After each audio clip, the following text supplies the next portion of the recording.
Bienvenue à tous dans La Reprise, l'émission qui décortique l'actu du noblard. Au programme, on vous propose l'un des combats de l'année dans une ambiance surchauffée.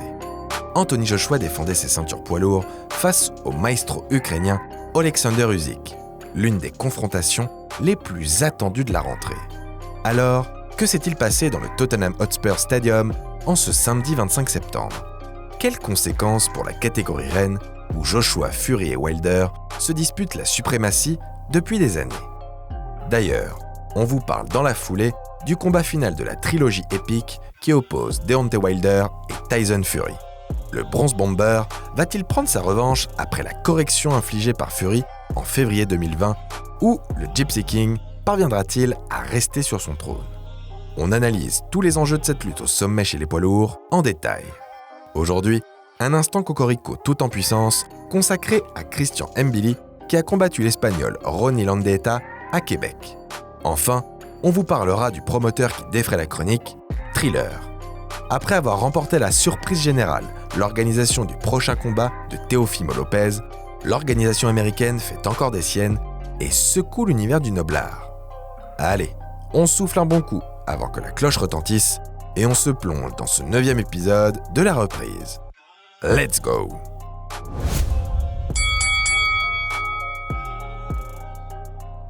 Annoncé en juillet, le combat entre Usyk et Joshua a fait saliver tous les fans de boxe. Les deux hommes, champions olympiques en 2012 à Londres, respectivement chez les lourds et les super lourds, ont depuis marqué leur catégorie de leur empreinte chez les pros. Chez les lourds légers, Usyk n'a pas perdu son temps puisqu'il a réussi à unifier les 4 ceintures des fédérations majeures en seulement 15 combats. L'Ukrainien est ensuite monté chez les lourds où Joshua, champion unifié WBA, IBF et WBO, l'attendait de pied ferme.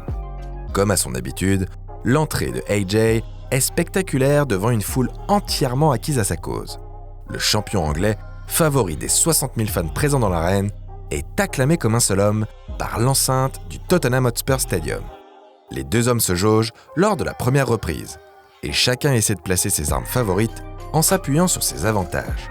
Pour Joshua, véritable Golgoth même chez les poids lourds, c'est évidemment son allonge et sa puissance dévastatrice qu'il essaie d'imposer pour prendre le combat à son compte. Usyk mise lui sur sa vivacité, sa vitesse et surtout sa technique virtuose.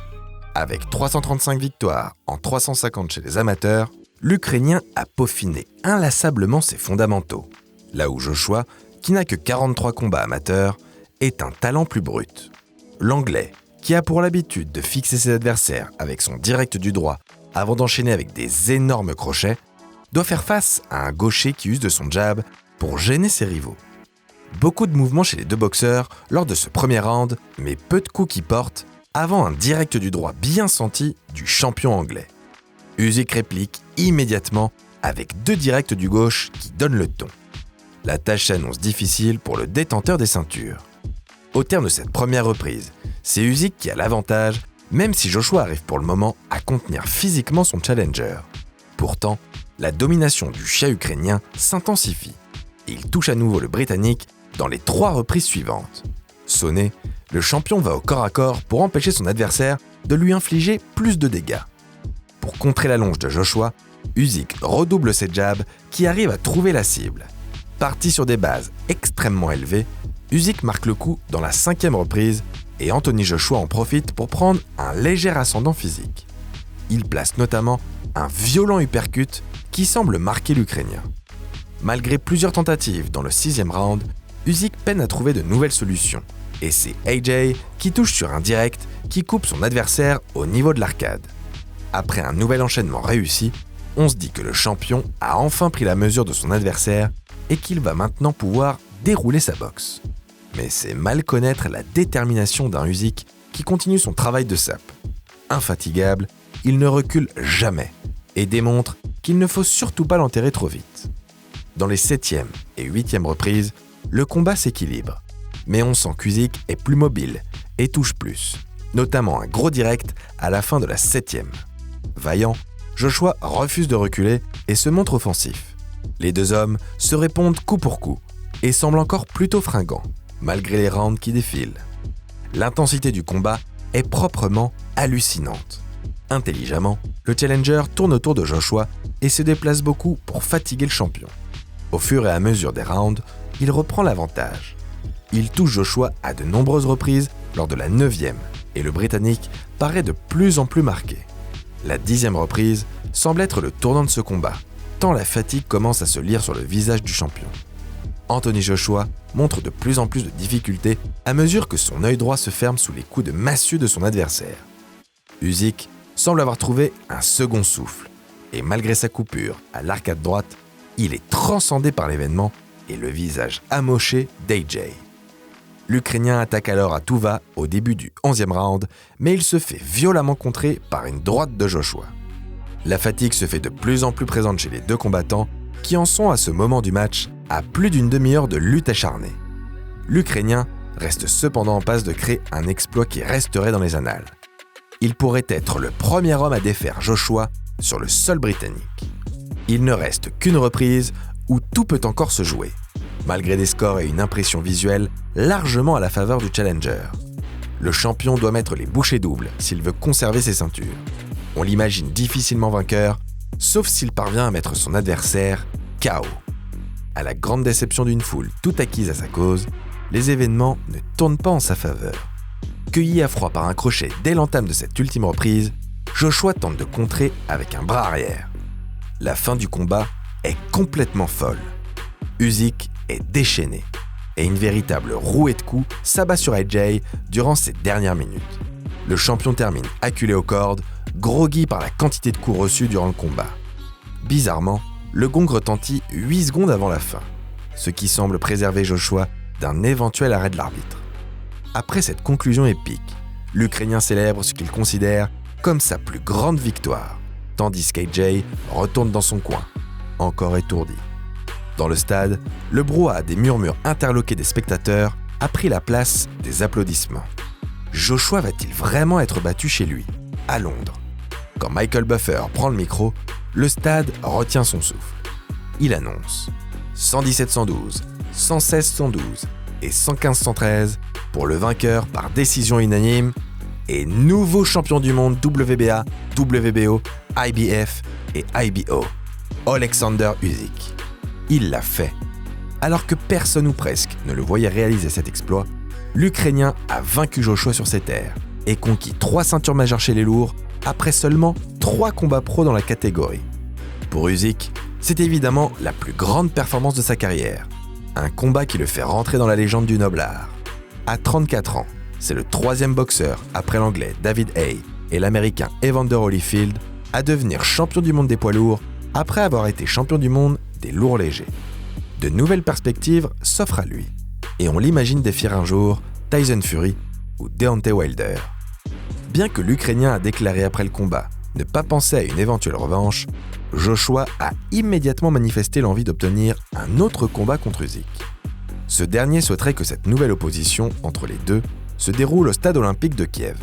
Mais Eddie Hearn, l'influent promoteur de Joshua, ne l'entend pas de cette oreille. On sait à quel point Matchroom tire les ficelles dans le monde de la boxe. Alors, affaire à suivre. Pour Joshua, la déception est immense. Beaucoup se demandent s'il est réellement le grand champion que son promoteur et les médias nous vendaient depuis son titre olympique de 2012.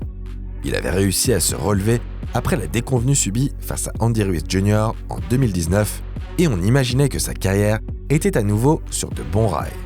Mais avec cette nouvelle défaite, c'est aussi la perspective d'un combat de rêve contre le vainqueur du duel entre Tyson Fury et Deontay Wilder qui s'éloigne. Le promoteur du Gypsy King, Frank Warren, a confirmé que ce Dream Match n'est plus d'actualité, jugeant Joshua vulnérable. La question qui se pose désormais pour le Britannique de 31 ans est de déterminer la feuille de route pour la suite de sa carrière. Alors qu'Usyk et Fury sont invaincus, il cumule déjà 2 défaites, dont une sur le sol britannique, jusque-là forteresse imprenable pour ses adversaires.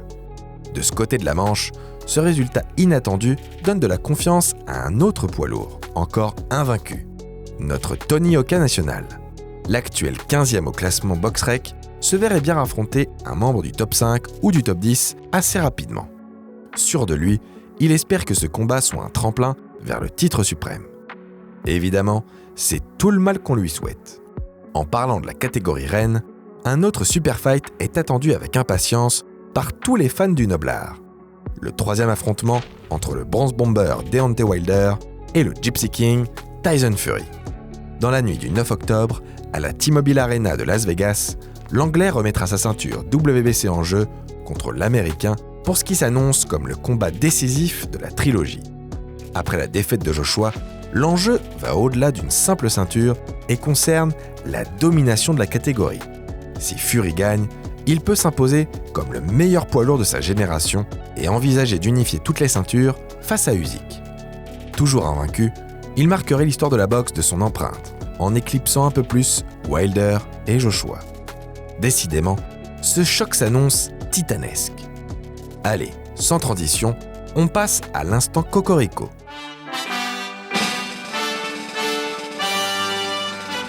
Jeudi soir à Québec, le Français Christian Mbili a remporté sa 19e victoire en autant de combats, le 18e par arrêt de l'arbitre. Cette fois, c'est l'Espagnol Ronnie Landaeta, de 12 ans son aîné, qui a servi de victime expiatoire. Après un voyage au tapis dès la deuxième reprise, l'Espagnol de 38 ans a été arrêté par l'arbitre lors de la troisième reprise. Auparavant, l'Espagnol n'avait perdu que 3 fois en professionnel, à chaque fois au point. Mbili devient, avec cette victoire, champion continental WBC des Amériques et veut voir encore plus loin. Après le combat, il a déclaré vouloir boxer contre des membres du top 10 ou top 5 mondial à court ou moyen terme dans cette catégorie des poids super moyens. Cette victoire lui permet ainsi de bien se placer dans les classements mondiaux. Dans les combats à venir, on peut noter celui du Français Howard Kospolite, qui affrontera ce vendredi l'Allemand Jama Saidi pour son 4e championnat de l'Union européenne. Après 3 échecs, on espère qu'il va enfin parvenir à vaincre le cygne indien. Enfin, on peut annoncer le retour de Michel Soro, qui va affronter l'Ouzbek Israil Madrimov pour une demi-finale mondiale WBA. Matchroom a officiellement remporté l'organisation. Il ne reste plus pour les deux boxeurs qu'à signer leur contrat. L'occasion, en cas de victoire, de devenir challenger officiel pour la ceinture WBA. Force à toi, Michel. On termine, une fois n'est pas coutume, par une mauvaise nouvelle. Le combat prévu entre Teofimo Lopez et George Kambosos pour le titre des poids légers a été officiellement reporté. Initialement prévu le 4 octobre au Madison Square Garden, il est finalement repoussé au 16 octobre au Barclays Center de Brooklyn. Après un premier délai dû au Covid, le combat aurait cette fois été décalé à la dernière minute pour éviter de mauvaises ventes du pay-per-view. C'est un nouvel accroc pour Thriller, le diffuseur de combat dirigé par Ryan Cavano, notamment connu pour avoir organisé les retours d'Evander Holyfield, David Haye ou Mike Tyson, et pour avoir booké ceux de Logan et Jake Paul. Le sérieux de ce promoteur est désormais grandement remis en question. Déjà critiqué pour ses combats de youtubeurs ou pour ses soirées gênantes mêlant concerts de rap et combats de boxe, l'entreprise américaine avait également laissé penser, de manière trompeuse, que des exhibitions étaient de véritables combats professionnels. L'organisation du combat d'un champion de l'envergure de Lopez était l'occasion de prouver à tous le sérieux des ambitions de Thriller. Mais c'est quoi qu'à répétition, on les fait inverse. Voilà qui conclut ce 9e épisode de La Reprise. Dites-nous ce que vous en avez pensé en commentaire. Cette semaine, on vous propose le dernier combat d'Usyk chez les lourds légers, celui qui l'oppose à Tony Bellew et lui permet d'unifier toutes les ceintures de la catégorie avant le grand saut chez les lourds. On vous laisse découvrir ça dans la description. Nous, on se dit à très vite et d'ici là, boxez bien.